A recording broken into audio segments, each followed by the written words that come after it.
Halo, perkenalkan nama saya Karmelita Asri Widiandaru. Saya berasal dari SMA N2 Semarang. Saya lahir di Projo 20 Juli 2002. Visi saya dalam hidup adalah bekerja keras untuk mencapai segenap peluang yang ada.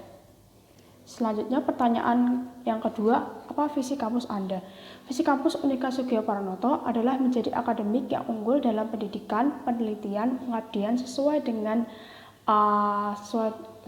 nilai-nilai Kristiani, yaitu kejujuran, belas kasih, dan keadilan. Lanjut pertanyaan yang ketiga, apa visi dari agama atau keyakinan Anda? Saya menganut keyakinan atau agama yaitu Katolik yang memiliki visi, yaitu memberitahukan kasih dan kabar sukacita kerajaan Allah melalui perantaraan Yesus Kristus putranya. Kemudian pertanyaan keempat, apa inti dari video penjelasan pertama? Iman artinya kedekatan dengan Tuhan. Orang yang beriman pastilah memiliki hubungan yang baik dengan Tuhan, menyadari bahwa Tuhan itu kasih, dan selalu mengikuti segenap perintahnya. Tugas kita sebagai orang beriman adalah untuk mengikuti kitab suci menurut ajaran dan keyakinan kita masing-masing. Apa inti video dari penjelasan kedua? Mengapa belajar mata kuliah agama itu penting? Belajar mata kuliah agama itu penting dikarenakan dengan belajar kita dapat menumbuhkan iman dan menciptakan harmoni. Tidak setiap orang yang taat kepada atau memiliki agama itu juga memiliki iman dan taat kepada perintahnya. Oleh karena itu, tugas kita adalah mengaplikasikan setiap pelajaran agama dalam kehidupan kita sehari-hari berdasarkan nurani dan akal budi. Poin ke-6, menurut karya sastra Rubuhnya Surau Kami, apakah arti penting dan indikator dari saleh? Yang pertama, arti penting dari saleh adalah kita menggunakan segenap akal budi dan nurani kita untuk mengabdi kepada Tuhan. Akal budi artinya kita mengerahkan setiap kerja keras, usaha untuk kepentingan sesama.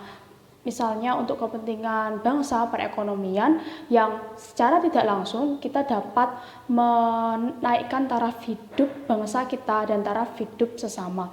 Kita juga menggunakan hati kita untuk menaruh belas kasihan kepada orang-orang yang sangat membutuhkan, terkucil, kemudian tidak memiliki kemampuan untuk menghidupi dirinya sendiri. Poin yang kedua, apakah indikator dari saleh itu? Indikator saleh yang pertama adalah kita sebagai penganut agama sudah selayaknya berkontribusi untuk kepentingan bangsa, sesama, dan komunitas. Indikator yang kedua adalah kita menanggapi panggilan hati nurani kita untuk membantu sesama yang kurang berkecukupan atau yang membutuhkan dan terkucil. Indikator yang ketiga adalah kita tidak boleh menyombongkan diri dan menaruh egoisme diri kita sendiri dalam segala perilaku yang kita buat dalam masyarakat ini.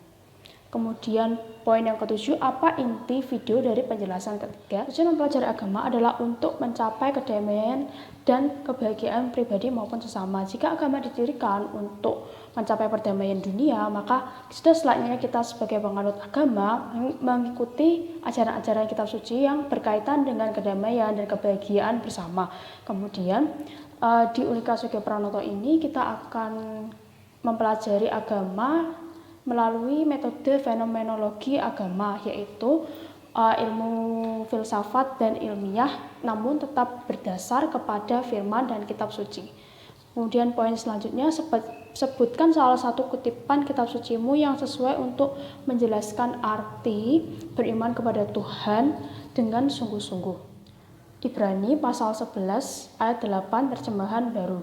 Karena iman, Abraham taat ketika ia dipanggil untuk berangkat ke negeri yang akan diterimanya menjadi milik pusakanya. Lalu ia berangkat dengan tidak mengetahui tempat yang ia tujui. Menurut saya kutipan tersebut sangat menjelaskan arti beriman kepada Tuhan. Dasar beriman bukanlah pada perintah Tuhan melainkan bahwa kita mengenal dengan baik pribadi Tuhan adalah sumber kasih dan tidak akan pernah mengecewakan kita. Iman itu memerlukan langkah kaki pertama, ada kesaksian dan kerinduan akan pribadinya. Sikap dan hubungan Abraham dengan Tuhan adalah hanya percaya saja dan taat. Itulah menurut saya penjelasan yang tepat mengenai iman dan pribadinya, yaitu percaya dan taat akan perintah Tuhan dan kitab suci. Demikian yang dapat saya sampaikan mengenai poin pertama sampai poin ke-8 tugas agama kali ini. Saya mohon maaf jika ada salah kata. Sekian dan terima kasih.